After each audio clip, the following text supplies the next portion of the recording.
Eu quero pedir o diaconato para entregar um garfo desse para cada pessoa. Um garfo. Entrega aí, rapidamente. Pergunta para o senhor, você sabe o que significa esse garfo? Hein? Tem alguém que sabe para que eu te dei esse garfo? Quem sabe, levanta a mão. Ninguém?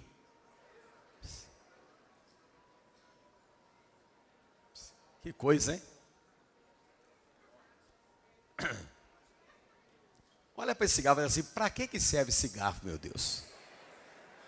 Olha para ele aí, vamos lá. Então, eu vou te revelar aqui uma das histórias mais trágicas da Bíblia. Uma das maiores tragédias da Bíblia. A Bíblia fala, eu vou ler 1 Samuel 2:12.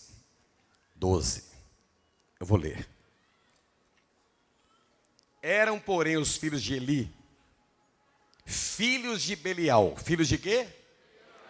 Filhos de Satanás. Não abra a Bíblia não, depois você só acompanha aqui. 1 Samuel 2:12. É o que eu vou ler.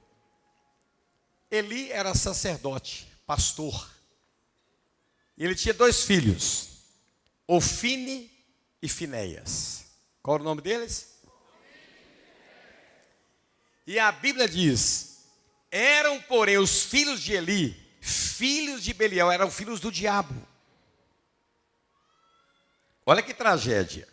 Os filhos do sacerdote Eli, homem de Deus, eram chamados de filhos de Belial, filhos do demônio, do diabo, filhos de Satanás. Por que eles eram chamados de filhos de Satanás?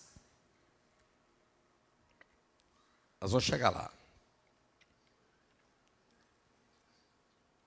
Filhos de Belial, e não se importavam, não estava nem aí para o Senhor Deus.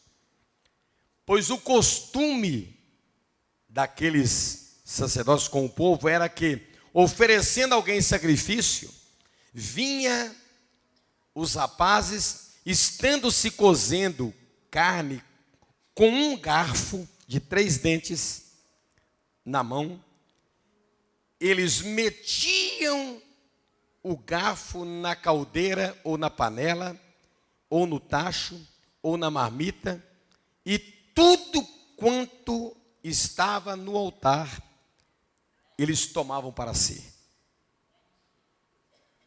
Verso 17. Era, pois, muito grande o pecado daqueles rapazes perante o Senhor, porquanto eles desprezavam e roubavam o sacrifício do altar. Olha aqui para mim. A Bíblia diz que quando ele pregava para Israel sobre o poder do sacrifício, milhares de pessoas vinham no altar e colocavam o sacrifício no altar. Deixa eu repetir bem devagarzinho. Quando o sacerdote Eli pregava sobre o poder do sacrifício, o povo de Israel vinha no altar e colocava o sacrifício no altar. O que os 2 filhos de Eli, Ofine e Finéias, faziam? Na hora que...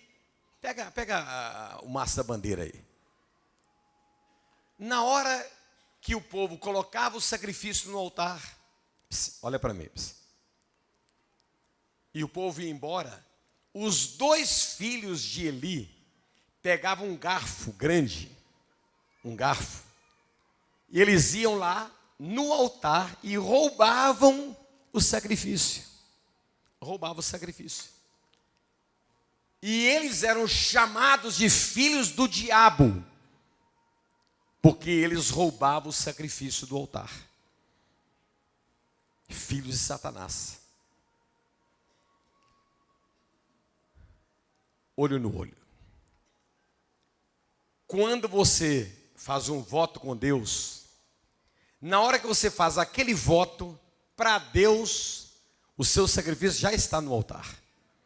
Mesmo que você materialmente não tenha colocado, mesmo que você não tenha colocado ele fisicamente no altar, Quando você faz o voto, para Deus já está no altar. Para Deus já está o quê? No altar. Ok? Quando eu faço meu voto, mesmo que eu não tenha cumprido, estou esperando o dia de cumpri-lo, para Deus já está lá. Se eu quebro o voto e não cumpro aquele voto, eu estou igualzinho os filhos de Eli, roubando do altar o sacrifício. Todas as vezes que você faz um voto e não cumpre, você quebra aquele voto, você está roubando o voto, o sacrifício do altar. Então, doa quem doer. Quem quebra voto é chamado de filho de Belial, filhos do diabo. Por isso que sacrifício é sacrifício. Paga o preço que for. Faça o que você quiser. Produza o seu sacrifício. Porque é uma coisa tão violenta que ele se torna uma aliança de poder. Você viu ali no versículo que Deus fala que quando você cumpre o voto disso extermina o inimigo. Ele extermina o inimigo. Ele tem poder de destruir o inimigo. Então, por que eu te dei esse garfo? Olha para mim. Porque posso ser sincero com a igreja? Então, olha aqui nos meus olhos. Todos os anos, em qualquer campanha que é feita na igreja, é uma média de 25% de pessoas que cumprem o voto. Vocês veem essa multidão subindo no altar? É a minoria que cumpre voto. E depois fica por isso mesmo. E não fica por isso mesmo. No mundo espiritual, não fica por isso mesmo. Aqueles dois rapazes, Ofni e Finéias, foram chamados de filhos do diabo, porque eles roubaram do altar o sacrifício. Quando você faz um voto para Deus, já está no altar. Mesmo que fisicamente você não tenha entregado ele, para Deus já está lá. Você quebra o voto, não cumpre. Você está como os filhos de Eli, com o seu garfo roubando o sacrifício do altar. Vocês estão ouvindo? Olha para esse garfo. Eu quero te perguntar, você vai usá-lo para roubar o sacrifício do altar? Hein? Não, estou perguntando. Quem fez um voto no mês de dezembro de dízimo, 700, o dízimo e R$700 além do dízimo, ou mais do que isso, ou no mesmo valor do dízimo, a oferta? Quem fez um voto, levanta o garfo para me ver. Levanta assim. Você vê, a maioria fizeram o voto. Agora, diga comigo assim, com esse garfo, eu posso roubar o meu voto, o meu sacrifício do altar. E diga assim, se eu fizer isso, eu vou ser chamado de filho de Belial, filho do diabo. Então diga para o seu irmão assim, irmão, diga para ele assim, meu irmão, quem quebra voto é chamado de filho do diabo.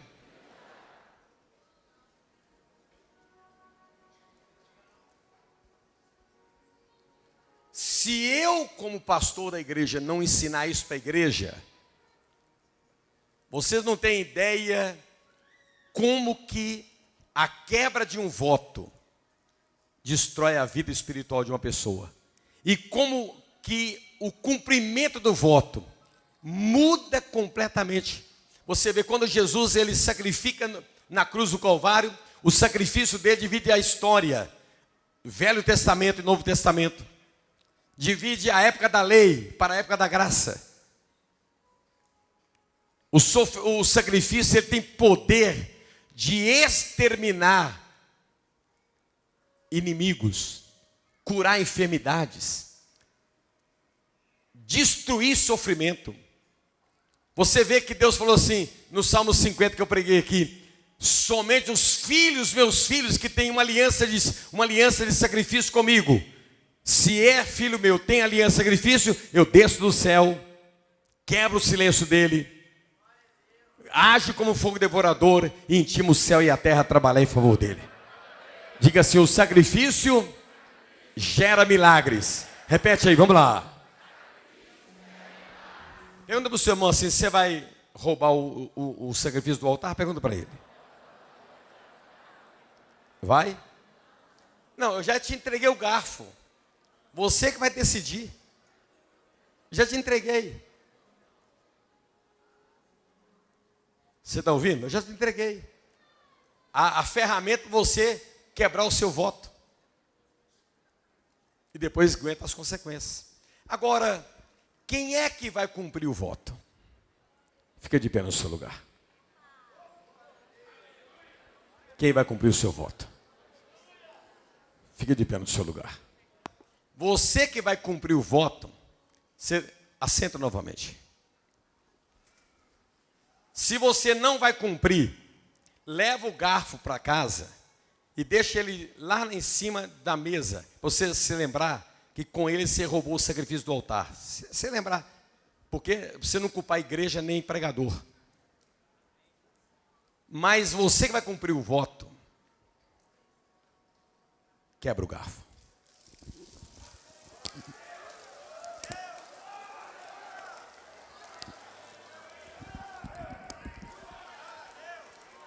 Quebra ele, quebra ele. Quebra ele. Diga comigo assim: diabo! Comigo vai ser diferente. Repete aí, vamos lá. Para tremer o inferno. Coloca aí o garfo quebrado nessa vasilha. Coloca aí. Rapidamente. Coloca aí. Em nome de Jesus.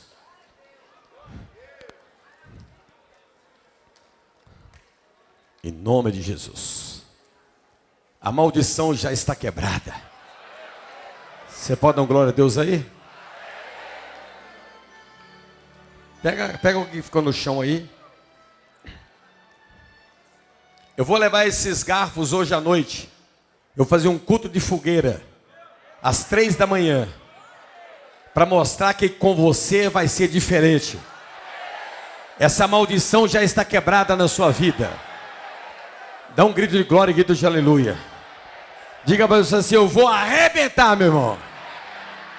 Em nome de Jesus. Pode assentar. Recolheram aí? Recolheram? É pesado ou não é? Leia essa história lá. Essa passada da Bíblia. Vou repetir. 1 Samuel capítulo 2, o verso 12 em diante. Você mastigar ela bem mastigadinho, para você ver o poder do voto cumprido, milagre liberado. Voto quebrado, problema garantido para a pessoa. Tá certo? Quem entendeu, dá um glória a Deus aí. Compreenderam o que foi ensinado? Compreenderam? Em nome de Jesus. Tá certo? Feche os olhos. Pai, domingo que vem, milhares de pessoas estarão aqui nesse altar, pisando na terra de Monte Moriá, a terra que mana leite e mel, a terra de Jeová Jiré. Consagrando, meu Pai, os seus projetos de vida de 2015. Consagrando, meu Pai, os seus dízimos e a sua oferta de sacrifício, fazendo dessa maneira uma aliança com Jeová Jiré, meu Pai. Ó Deus, tudo isso porque nós cremos nas suas palavras. Cremos que as suas promessas serão cumpridas na nossa vida. Em nome de Jesus. Amém. Amém. Está abençoado?